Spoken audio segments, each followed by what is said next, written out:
In the previous Soul Eater novel video, I covered Chapter 8, which covered Tir meeting the Liberation Army and Odessa's death. In this video, I'll be covering Chapter 9, which wraps up the first volume of the novel. Chapter 9 covers from Tir fleeing Lenin camp to the early days of his leadership of the Liberation Army. So Garen Fortress, meeting Mathiu and Seika, getting Torin Castle, up to recruiting Varkas and Sidonia. I'll be doing a lot of summarizing in this video because the novel itself skims over and summarizes almost every single thing that happens in this chapter. But there are some new scenes in this chapter, including the return of Haruna, an extended scene with Tir and Leknot, and a scene involving Windy and Ted. As always, I'll be doing no editing on these videos covering the novels. If a picture appears in the book, I'll put it up on screen while talking about that scene, but aside from that, treat these videos as an audio experience. Chapter 9 Successor of the Will. Tir and Victor honoured Odessa's final request and sent her body off in the stream. They told Gremio, Cleo, Humphrey and Sanchez, who survived the bloody battle upstairs, how they had carried out her tragic final wish. The back of Tir's right hand still felt odd, but he had overused his arm during the battle with the Imperial soldiers, so he didn't give much mind to the feeling that something of Odessa had somehow soaked into his hand. More than anything, there was one thing he absolutely had to do: meet the man named Mathiu in Seika village. He didn't know why Odessa had asked him to do it, but that wasn't going to stop him from trying.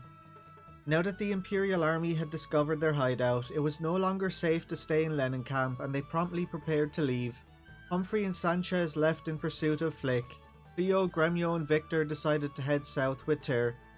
Located in the Guran region, to the south of the Aris region, which housed the Imperial capital, Quaba Fortress was their chief concern. Ein Gide, his father Tio's friend and former subordinate, guarded the fortress, and he knew Tir by sight. However, Gremio's quick thinking got the four of them safely through the fortress. They travelled for 5 more days after that and finally arrived in Seika. As they entered the town, Tir was immediately charmed by the town's aesthetics. Simple buildings with white mud walls and tiled roofs lined the streets. The people coming and going wore brightly dyed clothing. Although the area referred to as the Empire was vast, and even just a little ways away from the capital, customs and lifestyles were completely different. He was reminded once more just how big the world was. Victor walked forward and took the lead, saying first things first, they've got to find this guy Mathiu.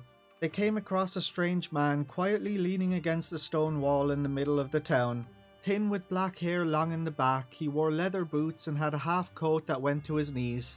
They wouldn't have spared him a second glance in a place like the capital or Lenin camp, but he stood out like a sore thumb in this town full of gaily dressed people.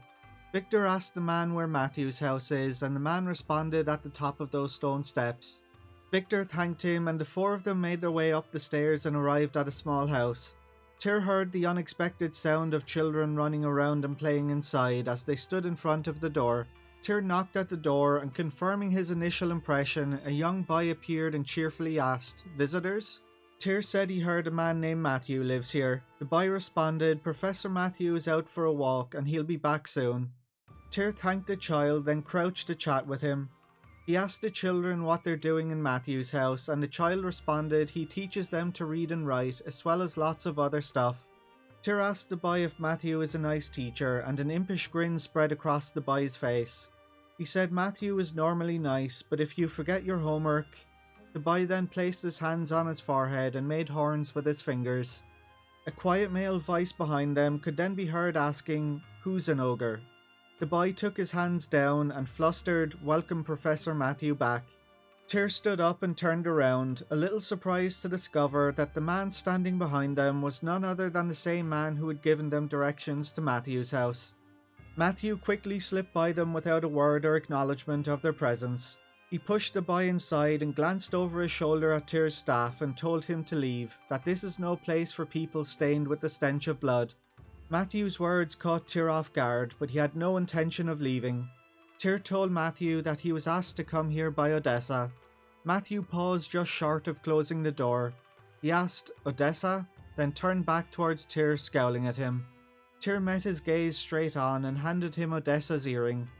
This part is the same as the game. Mathiu realizes Odessa is dead, he rejects the earring and calls her a fool, saying he always knew this would happen. Victor reacts badly and Mathiu tells them to go and shuts the door. Victor calls him an asshole and then the four of them head to an inn to rest and get some food. Victor complained about Mathiu the whole time they slurped at food they'd never seen before, noodles. Because Mathiu had insulted Odessa, there was no end to the abuse Victor was saying about Mathiu. But Tir's reaction was different. More than Mathiu's cold attitude, what had caught Tir's attention was his silence when he learned of Odessa's death. Whatever words came out of his mouth, that silence seemed to indicate sadness born of her death. It was obvious to Tir from the way Mathiu spoke that he knew her well. Gremio asked what they should do, as it doesn't look like he's going to accept the earring. Cleo wondered why Odessa asked them to give Mathiu the earring. Tir responded he doesn't know why she asked them to deliver the earring to Mathiu, but he won't give up. Victor, who had been so loud up until this moment, mumbled, "That's right." Tir made up his mind and said they should go back to Mathiu's and give it one more try. He drained his bowl of noodle soup, stood up and grabbed his staff. Everyone got up from their seats, exchanged glances and left the dining room. Tir led the way but stopped cold right before stepping out into the street as he spotted Imperial soldiers outside. They immediately ducked back into the inn and, opening the door a crack, peered out into the street. They thought the Imperials had followed them, but the soldiers ran straight towards Mathiu's house. This part is mostly the same as the game. The soldiers go to Mathiu's house, Tir follows after them. The soldiers try to forcefully conscript Mathiu at the orders of Qasim Hazil. Tir listens into the conversation and they discover that Mathiu is actually Odessa's older brother and a former strategist of the Scarlet Moon Empire. The only real difference here is instead of the soldiers threatening to take the children to the Banar mines, they threaten to cut off the boy's body parts, his ears, his nose, etc. Tir and the others jumped in and defeated the soldiers. Mathiu was outraged by the violence and in comes the classic line, "All this killing in front of the children." Victor, cradling his injured arm from the fight, charged at Mathiu. He moved so fast Tir couldn't stop him. Victor grabbed Mathiu by the collar and asked him how he was planning to save the children and demanding to know how his logic and book smarts were going to save the children from the soldiers' swords. Mathiu turned his face away from Victor with an anguished expression. Victor told him they don't enjoy doing this sort of thing and not to give him any of that bullshit. He doesn't give a rat's ass what anyone says or thinks because they saved the children's lives. Victor let go of Mathiu and Mathiu set his gaze to the sky with a sad look on his face, murmuring the name Odessa. Then back we go to it being the same as the game. Mathiu reveals he knows Tir is the son of Tir McDohl, that he still has some friends in the Imperial Army. He asked how Odessa described him and they told him just a man in Seika. He reveals that he is indeed Odessa's brother. He told them he realizes now he can't just close his eyes and make war and suffering disappear. He then told Tir that Odessa intended for him to become the next leader of the Liberation Army and that the earring she gave him was meant for him and it contains a map showing all the secret hideouts of the Liberation Army. Tir stood in silence and let out a breath to calm his heart. Odessa's words formed in his mind. "Choose the path you believe is right." Gremio told Tir he'll follow him no matter what road he chooses, and he's sure Lord Tio will forgive him. Cleo smiled and said she will too, as she's fed up with this rotten empire. Tir thanked him and turned to face Mathiu, accepting Odessa's last wish for him to inherit the leadership of the Liberation Army. Now the story briefly summarizes the early events of his leadership. Lenin Camp wasn't the only hideout hit, and Tir quickly took action, regrouping their forces. At Mathiu's advice, they took over the abandoned Torin Castle sitting in Lake Torin. They then travelled around and recruited new companions in the region. Taiho, Yamko, Camille, Crane, Onul, Marie, everyone up to Lepant and Pan. None of those events are covered in the novel, they're all just name dropped in a brief summary. Pan was reassigned to Kuan after Tir escaped from the capital. Pan said he doesn't regret the decision he made that day, but he hates having to suck up to bastards like Kraze and Kanan, and he can't ignore his own feelings. Seeing that Pan had turned over a new leaf, Tir welcomed him into the Liberation Army. Once word spread that the Liberation Army had raised its flag at Torin Castle, people came to the castle to join up. Barcus, Sidonia, and about 100 of their followers joined forces with the Liberation Army. Haruna and her family showed up at the same time and decided to live in the castle. As time passed, volunteers knocked on the castle doors one after another. Their occupations varied from seasoned warriors to those whose roles were only distantly related to fighting. Every time Tir and Mathiu cracked open the book, they kept track of all the members of the army in. They were surprised at just how many people wanted to right the wrongs of this country. At the same time, many people trusted that the Liberation Army would help them. One night, when Tir and the others were meeting in the Great Hall, the room was suddenly filled with orbs of light. Right before everyone's eyes, the orb shrunk to one little speck so bright it was blinding. When Tir opened his eyes, he saw Leknath standing before him, accompanied by Luke. She was wearing the same white robe she had worn when they met at Magician's Tower, and a kind smile played about her lips. Putting the meeting on hold, Tir led Leknath to his room. She stood by the window and, smiling again, said to Tir that he's finally begun walking down his own path. Tir asked her if this is the right path for him. Tir was filled with all different kinds of emotions, about Rockland, about Ted, and the responsibility he had accepted along with Odessa's last wish. He had chosen the path he thought was right, but choosing one path didn't mean throwing away all thoughts of the other paths he could have taken. He had made a difficult and painful choice, and he wasn't without his doubts. As if she guessed what was stirring in his heart, Leknath said to him that he has suffered much in his struggle to reach this point, but now he's surrounded by many comrades who share his goals, and from now on they can pool their strength together and share any hardships that may come. Tir was surprised at her words. He lost a lot on his way here, but that was also why he was here with the Liberation Army now. Leknath told him the strength of his comrades will help him fulfill the Star of Destiny he bears. Tir asked, "Star of Destiny?"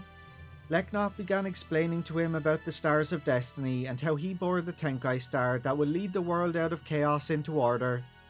The Tenkai Star had a central role to play. To make the liberation movement a success, Tir would have to gather together 108 comrades who bore Stars of Destiny. Leknath then told Tir that he exists within the great flow of the world, and the Stars of Destiny are the ones who move that flow. Tir didn't fully understand what she meant when she talked about the Stars of Destiny, but he felt like something clicked when he heard those words. The great flow of the world. People had definitely begun to move within that flow to take down the Empire, and he himself existed within it as leader, gathering them one by one beneath the Liberation Army flag. He was just surprised at how things came together once he chose that path, bearing a Tenkai Star and leading the Liberation Army himself.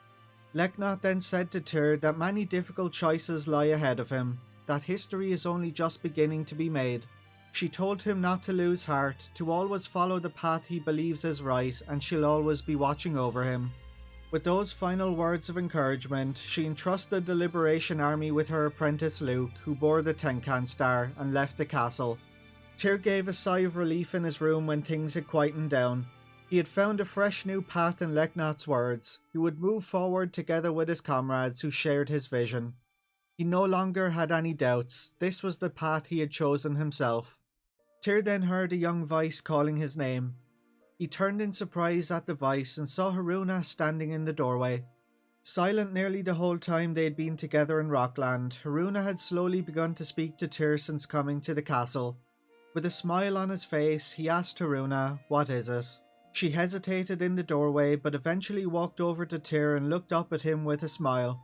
She said the stars are pretty tonight, and she wanted to know if Tir would like to watch them together.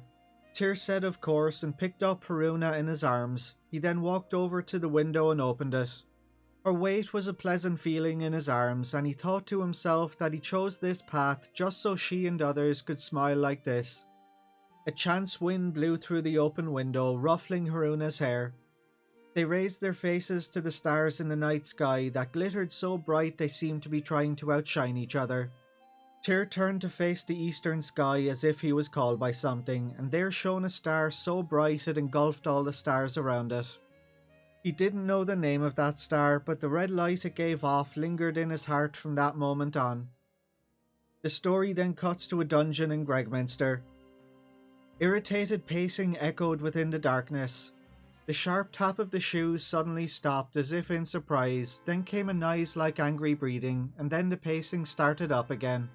After this was repeated many times, a dim light floated up out of the darkness. That light within the darkness grew nearer, illuminating the stone walls. It was a torch held by a man dressed all in black, whose footsteps drew closer. A woman's irritated voice rang out and asked, "You found him?"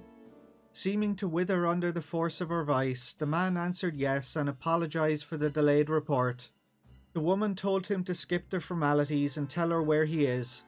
The man knelt before the woman and answered. He said they've traced Tir McDohl's footsteps after he escaped the capital, and it seems he went to Quaba, to Seika, and then headed south. The woman's voice rose in a shrill shriek. She told the man she doesn't care where he's been, she wants to know where he is now. The man in black rushed to the end of his report and told her that he's currently in the old Lake Torin castle and he's currently acting as the rebel army's leader. The woman cursed out he's an insolent brat. Neither the woman nor the man in black spoke for a short while, and silence filled the stone room until she spoke again. She said now that they know where he is, it's time to reveal their hand. The man responded, "As you command." The woman told him not to rest until he captures Tir alive and brings him back to her. The man responded, "Yes, ma'am," bowed, then left with his torch. As the torchlight faded away, the stone room slowly filled with darkness once again. Amid the echo of the retreating footsteps, a bewitching laugh shook the darkness.